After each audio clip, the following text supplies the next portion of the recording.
Bienvenue aujourd'hui dans Jouets de correspondance, une activité sociale et créative où deux personnes de sexes différents échangent anonymement des lettres afin de développer une relation basée sur le respect, la compréhension et le partage d'idées. Comme nous l'avons dit, ce n'est pas une question de temps, mais de capacité. Nous avons ainsi réussi à trouver des personnes ayant la capacité de participer à cette deuxième édition. Aujourd'hui, nous allons vous présenter l'une de ces correspondances sous forme de télé-réalité. Suivons cela ensemble.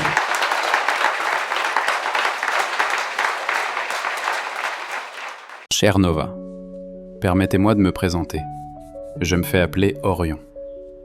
Je ne sais presque rien de vous, si ce n'est que vous avez accepté d'échanger avec un inconnu. Je vous en remercie. Je vous écris parce que je traverse une période de questionnement profond. J'ai le sentiment de faire des efforts constants dans ma vie, d'avancer avec sérieux et engagement, mais les résultats ne semblent jamais correspondre à l'énergie investie.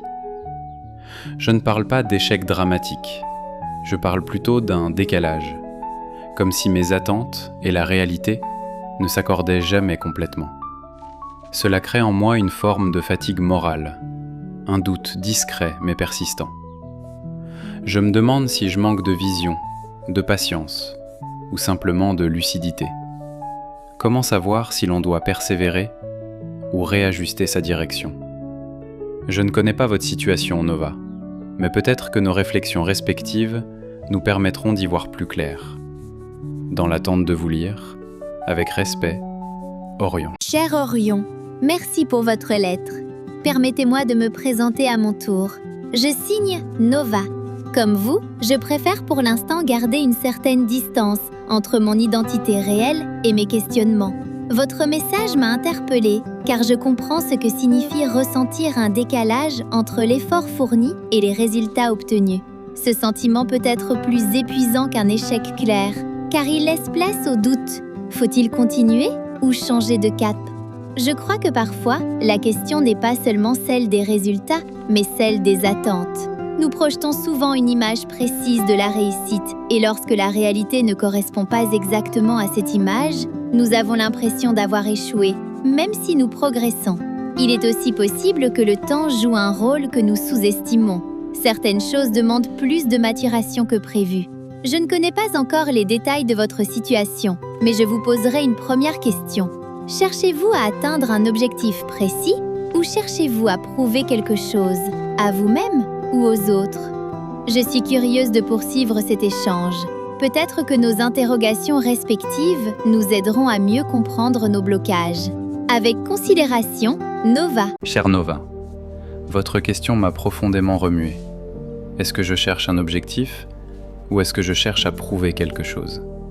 Il est peut-être temps que je vous explique plus clairement ma situation. Depuis plusieurs années, j'entreprends des projets personnels et professionnels avec beaucoup d'engagement. Avant chaque initiative, je prends le temps de prier. Je demande la direction, la sagesse, la réussite. Je travaille dur, je planifie, je me discipline. Mais à chaque fois, le résultat n'est jamais complet. Je ne perds pas tout, je ne m'effondre pas. Mais je n'atteins jamais le niveau que j'espérais.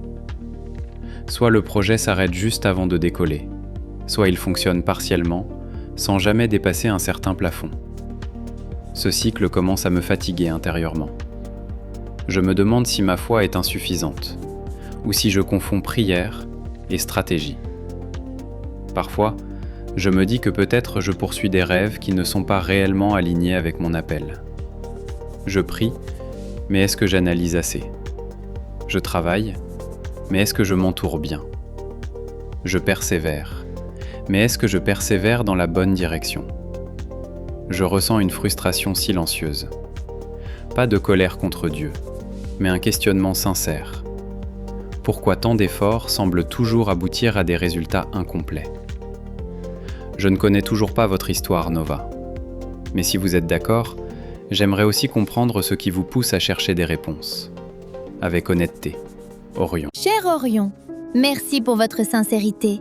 Votre lettre m'a touchée parce que je reconnais dans vos mots une fatigue que je connais bien, celle de faire beaucoup d'efforts sans voir l'aboutissement espéré. À mon tour, je vais vous partager mon histoire. Je suis une personne pleine d'idées, des projets créatifs, des concepts innovants, des propositions structurées. Chaque fois que je présente une idée, on me dit qu'elle est intéressante, ambitieuse, prometteuse. Pourtant, lorsqu'il s'agit de la concrétiser, un obstacle revient presque toujours. Les hommes avec qui je tente de collaborer ne voient pas d'abord le projet, ils voient la femme. Avant de parler stratégie, budget ou plan d'action, ils insinuent autre chose. Certains me proposent de mieux faire connaissance avant d'envisager une collaboration. D'autres conditionnent leur aide à une relation personnelle. Je refuse, et quand je refuse, le projet s'arrête là. Je me retrouve alors seule avec mes idées. Non pas parce qu'elles sont mauvaises, mais parce que je refuse de compromettre mon intégrité pour les réaliser. Cela crée une frustration profonde. Comme vous, je me demande parfois si je manque de stratégie, si je m'entoure mal. Mais au fond, je sais que le vrai problème n'est pas mon travail, c'est le manque de respect que je rencontre. Vous vous demandez si vous priez assez ou si vous analysez assez? Moi, je me demande si je dois devenir plus dure, plus froide, plus calculatrice pour survivre dans cet environnement. Peut-être que nos combats sont différents, mais ils ont un point commun. Nous faisons des efforts sincères et le résultat semble toujours bloqué par un facteur extérieur. La question est donc, comment avancer sans perdre nos valeurs? Comment réussir sans compromettre notre identité? Je crois que la réponse se trouve quelque part entre patience, stratégie et discernement. J'attends votre réflexion.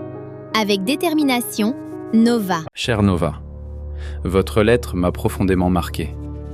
Je comprends mieux maintenant la nature de votre combat, et je tiens d'abord à vous dire ceci.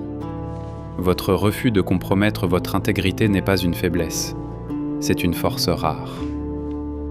Vous me demandez comment avancer sans perdre ses valeurs. Je crois que la première étape est de changer d'environnement, pas de changer de principe. Si les portes que vous frappez s'ouvrent avec des conditions douteuses, peut-être que ces portes ne sont tout simplement pas les bonnes. De mon côté, votre histoire m'a aidé à réaliser quelque chose. Je me suis longtemps concentré sur l'effort et la prière, mais j'ai peut-être négligé l'analyse stratégique. J'ai travaillé seul, sans m'entourer de personnes compétentes. Peut-être que mes projets ne stagnent pas par manque de bénédiction, mais par manque de structure. Vous avez les idées. Moi, j'ai l'expérience de la persévérance. Et si la solution pour nous deux était d'apprendre à choisir nos partenaires avec plus de discernement? Vous ne devez pas devenir froide, vous devez devenir sélective. Je ne dois pas douter de ma foi. Je dois apprendre à mieux planifier. Nos blocages ne signifient pas que nous sommes incapables. Ils signifient peut-être que nous devons ajuster notre méthode. Je vous pose une question sincère. Avez-vous déjà envisagé de collaborer avec des femmes ou des structures où le respect est clair dès le départ? Peut-être que notre réussite dépend moins de nos efforts que de notre entourage. Avec respect, Orion. Cher Orion, votre lettre m'a fait du bien. Vous avez raison, je ne dois pas changer mes principes, mais mon environnement. Cette phrase seule a résonné en moi. Pendant longtemps, je pensais que si mes projets ne décollaient pas, c'est que je devais m'adapter davantage, être plus souple, plus ouverte. En réalité, ce que l'on me demandait n'était pas de la souplesse, mais une compromission. Et cela, je ne peux pas l'accepter. Vous me demandez si j'ai envisagé de collaborer avec des femmes ou des structures plus saines. La réponse est non, pas sérieusement. Peut-être parce que, inconsciemment, je cherchais validation là où elle était la plus difficile à obtenir. Comme si prouver ma valeur dans un environnement hostile aurait été une victoire plus grande.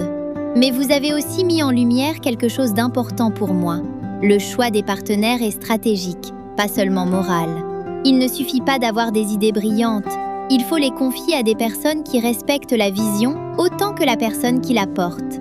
Quant à vous, je crois que votre réflexion est juste.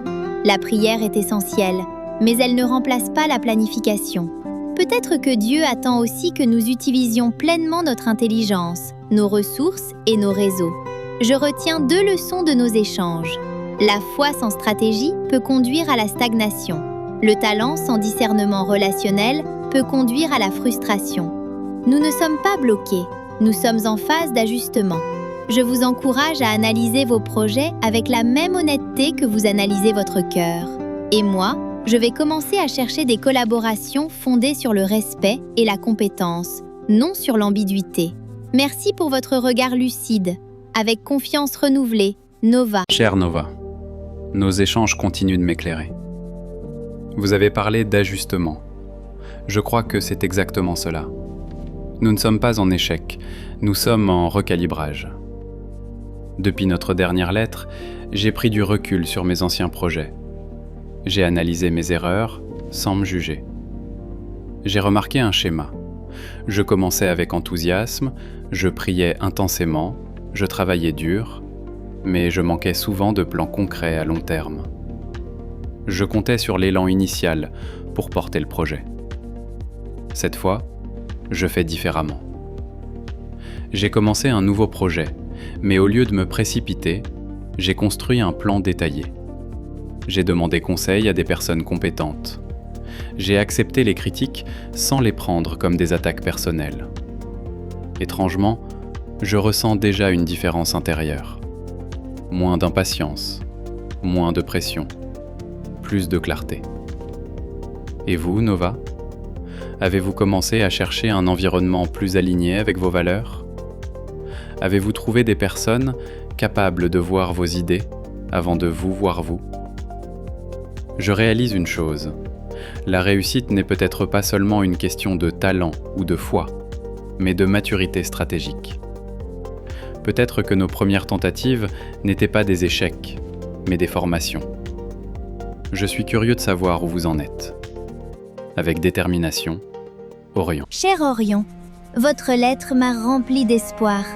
J'aime cette idée que nous ne sommes pas en échec, mais en recalibrage. Cela change tout dans la manière de voir nos parcours. De mon côté, j'ai également pris une décision importante.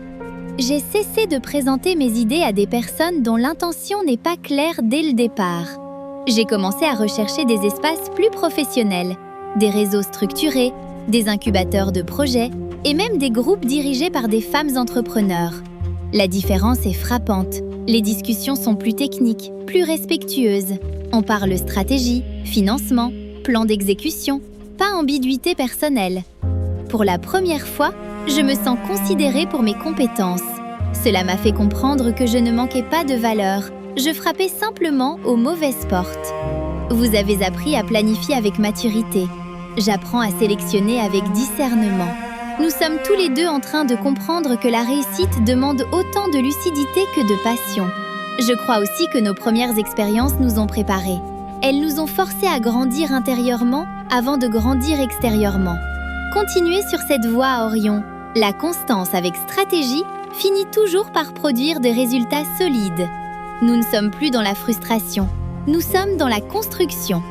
Avec assurance, Nova. Chère Nova, en relisant nos lettres, je réalise combien nos frustrations initiales ont évolué vers une compréhension plus profonde.